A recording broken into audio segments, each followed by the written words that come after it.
ଜଣା ପଡ଼ିଲା ଦର୍ଶକ ବନ୍ଧୁ ପେଟ୍ରୋଲ ପମ୍ପରେ କଣ ପାଇଁ ପ୍ଲାଷ୍ଟିକ ବୋତଲରେ ପେଟ୍ରୋଲ ଦେଉନାହାନ୍ତି। ତ ଦର୍ଶକ ବନ୍ଧୁ ଭିଡିଓଟିକୁ ପୁରା ଶେଷ ପର୍ଯ୍ୟନ୍ତ ଦେଖନ୍ତୁ, ତାହେଲେ ଆପଣ ଜାଣିପାରିବେ ପେଟ୍ରୋଲ କାହିଁକି ଦେଉନାହାନ୍ତି ପ୍ଲାଷ୍ଟିକ ବୋତଲରେ। ଭିଡିଓଟି ଆରମ୍ଭ କରିବା ପୂର୍ବରୁ ଭିଡିଓଟିକୁ ଲାଇକ୍ କରିଦିଅନ୍ତୁ। ଚ୍ୟାନେଲ ଯଦି ଆପଣ ମାନେ ନୂଆ ଆସିଛନ୍ତି ତାହେଲେ ସବସ୍କ୍ରାଇବ କରିଦିଅନ୍ତୁ, ବେଲ ଆଇକନକୁ ବଜାଇ ରଖନ୍ତୁ। ତ ଦର୍ଶକ ବନ୍ଧୁ ଆପଣ ମାନେ ଯେବେ ନା ଯେବେ ପେଟ୍ରୋଲ ପମ୍ପକୁ ଯାଇକି ପ୍ଲାଷ୍ଟିକ ବୋତଲରେ ପେଟ୍ରୋଲ ନେବାର ମନା କରନ୍ତି। ତ ଦର୍ଶକ ବନ୍ଧୁ ଏହା ପଛରେ ରହସ୍ୟ କଣ ଅଛି ଚାଲନ୍ତୁ ଜାଣିବା। ତ ଦର୍ଶକ ବନ୍ଧୁ ଏଇ ପ୍ଲାଷ୍ଟିକ ବୋତଲର ପେଟ୍ରୋଲକୁ ଦେଖିକି ଆପଣ ଜାଣିପାରୁଥିବେ ପେଟ୍ରୋଲରେ କଣ ମିଶା ହଉଛି। ଏହି ପେଟ୍ରୋଲରେ ମିଶା ହଉଛି ଇଥାନଲ। ଇଥାନଲ ଆପଣ କେବେ ଜାଣିନଥିବେ ପେଟ୍ରୋଲରେ କାହିଁକି ଇଥାନଲ ମିଶା ହଉଛି। ଏହାର କାରଣ କଣ? ଏହାର କାରଣ ହଉଛି ଯୋଉ ଦେଶରୁ ପେଟ୍ରୋଲ ଆସେ ସେଇ ଦେଶରେ ପେଟ୍ରୋଲ କମି କମି ଯାଉଛି, ସେଥିପାଇଁ ସେମାନେ ଇଥାନଲ ମିଶେଇକି ପେଟ୍ରୋଲ ବିକ୍ରି କରୁଛନ୍ତି। ଦର୍ଶକ ପେଟ୍ରୋଲ ତ ଗଭର୍ଣ୍ଣମେଣ୍ଟ ଇଥାନଲ ମିଶେଇକି ବିକ୍ରି କରୁଛି, କିନ୍ତୁ ଏହାର ପ୍ରଭାବ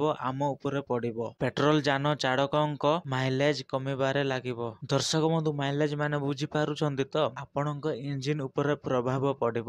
ଏଥିରେ ଗଭର୍ଣ୍ଣମେଣ୍ଟର ଫାଇଦା ହେବ ଆଉ ପବ୍ଲିକର କ୍ଷତି ହିଁ କ୍ଷତି ହେବ। ଆଉ ପେଟ୍ରୋଲର ଦାମ କମିବାର ନାଁ ନାହିଁ। ତ ଦର୍ଶକ ବନ୍ଧୁ ଭିଡିଓଟିକୁ ଭଲ ଲାଗିଥିଲେ ଲାଇକ୍ କରିଦିଅନ୍ତୁ। ଚ୍ୟାନେଲ ଯଦି ନୂଆ ଆସିଥିଲେ ସବସ୍କ୍ରାଇବ କରିଦିଅନ୍ତୁ। ନିଜ ସାଙ୍ଗମାନଙ୍କ ପାଖକୁ ସେୟାର କରନ୍ତୁ। ଏମିତି ନୂଆ ନୂଆ ଅପଡେଟ ଭିଡିଓ ଆପଣମାନଙ୍କୁ ଦେଖିବାକୁ ମିଳିବ। ଇଥାନଲ କେମିତି ତିଆରି ହେଉଛି ଆପଣ ମାନେ ଜାଣିବା ପାଇଁ ଯଦି ଚାହୁଁଛନ୍ତି କମେଣ୍ଟ ବକ୍ସରେ କମେଣ୍ଟ କରି ଜଣାନ୍ତୁ। ମୁଁ ଆପଣମାନଙ୍କୁ ନେକ୍ସଟ ଭିଡିଓରେ ଆପଣମାନଙ୍କୁ ଦେଖେଇବି। ତ ରହିଲି, ଜୟ ଜଗନ୍ନାଥ।